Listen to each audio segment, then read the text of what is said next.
Адамның ең ұлы қасиеті бақытты болуға талпынуы.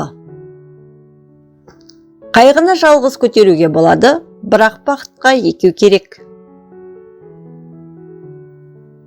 Әр адамның мінезі басқалардың бақытына әсер етеді. Демек ол пайда немесе зиянын тигізетін сипатқа ие. Қолынан келетін, істеуге тиісті ісін істей алатын адамды бақытты әрі тамаша адам деуге болады. Сезім әлемінде бір ғана заң бар, сүйгеніңе бақыт құрау. Бір адамды бақытты етіп, жүзіне мұң көлеңкесін, жанына қайғы ізін түсірмеу әркімнің қолынан келеді. Еңбек бақыттың атасы. Ақылды кісілердің бақытты болғаны өте сирек.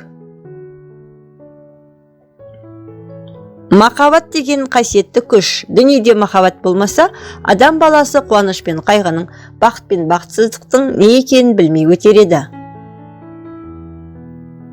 Бақыт қонған ерлердің әрбір ісі оң болар. Дәулеті күнге артылып, не қылса да мол болар. Бәрінен де тек қана өзіне бағынышты адам бақытты.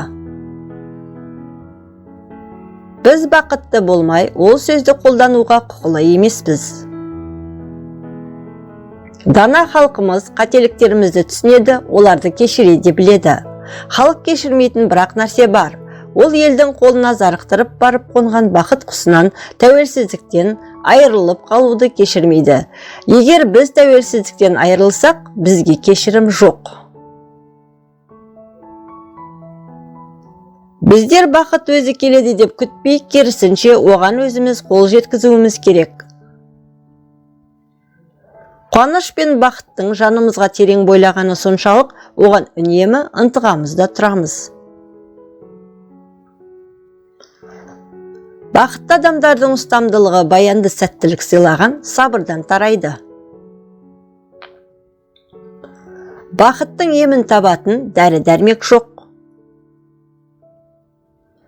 Бақытты болған жеріңізге ешқашан қайтып оралмаңыз. Қайда жүрсеңіз де өзіңізді бақытты сезініңіз. Ал белгілі бір жерге қайтып барсаңыз, онда бәрі құриды.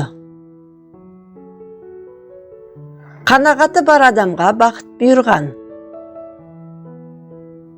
Бақытты сырттан емес, жүрегіңнен таба біл. Ал екінші бақытым тілім менің. Тас жүректі тіліммен тілімдедім. Кейде дүниеден түңілсем де, қасиетті тілімнен түңілмедім. Егер Құдай сені бақытты еткісі келсе, қиын жолдармен жүргізеді. Өйткені бақытқа оңай жолмен жету мүмкін емес. Адам өзіне өзі неғұрлым мәз болса, оның бойында мәз боларлық нәрсе соғұрлым аз болғаны. Бақытсыздық бұл өзіміз, ал бақыт басқалар. Даңқ ақынның бірінші бақыты емес.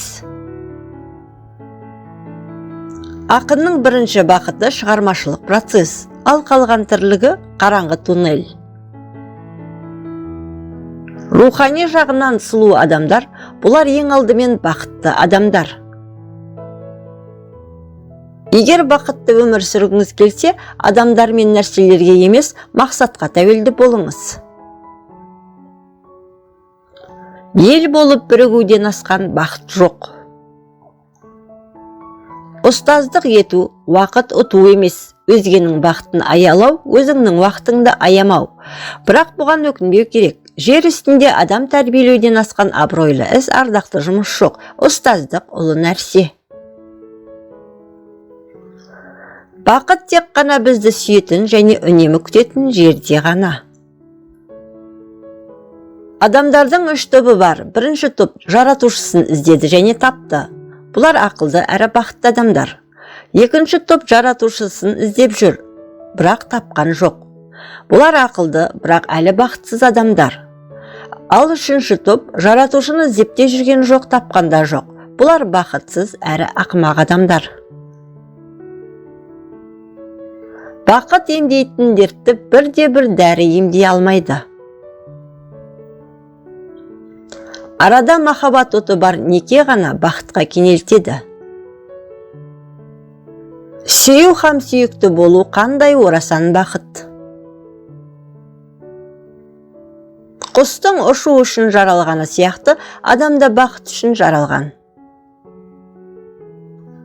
Балалық шақта бақыт алдымыздан күтіп тұрғандай көрінетін, қартайғанда оның тек өтіп кеткендігін сезінумен ғана шектеледі екенбіз.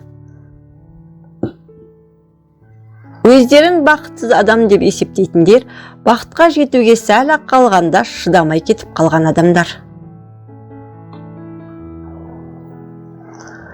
Жүректі шын күйдірсе, махаббат азабының өзі де бір қуаныш емес пе? Иә, зор қуаныш. Өйткені жүрек күйу үшін шын махаббат, зор махаббат керек.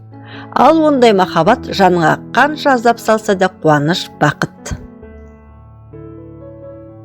Бақытта баян жоқ, ұшқан құс тәрізді.